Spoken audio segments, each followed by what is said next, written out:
અહીં પણ અચાનક ક્યાં જવું હે પાછું? જય માતાજી મિત્રો, સ્વાગત છે તમારું વર્ષિયાની સાથે. એમાં વાત એવી છે કે આવતા શનિવારે પાછું જવાનું છે માટે તો હવે બાઇક લઈને તો જવું જ નથી, એટલે કંઈ થાય જ નહીં. આજો કારીગર માથે ચડ્યો હે કામ કરે, એ મારો ઠેકડો. બાઇક ચાલી ઉપર જાય ને તો જા, અને હું આવ્યો તો વાવાઝોડાનો નાસ્તો લેવા, એટલે કે મારી બેનનો નાસ્તો લેવા. અને વાળ કેવા લાગે કહી દે જરા કોમેન્ટમાં. મમ્મીએ મોકલી દીધો હવે દહીણું મૂકવા. શું કરવું હવે, ઘરનું કામ છે તો કરવું જ પડશે. જોવો કલેજો, આ એ સ્વર્ગની સીડી, અરે નાના નર્કની સીડી, અરે નાના આ તો ક્લિનિકની સીડી છે.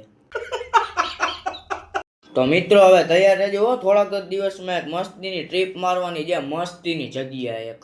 જો મંદિરે મળી ગયો તો એક આપણો મિત્ર, અને આયરી અમારા મામા. હાલો તો આજનો દિવસ પણ થઈ ગયો છે પૂરો. હવે મળીએ નવી મોજ મસ્તી સાથે. જો તમને મારો વિડીયો ગમ્યો હોય તો લાઈક કરો, ફોલો કરો અને શેર કરો. રામ રામ.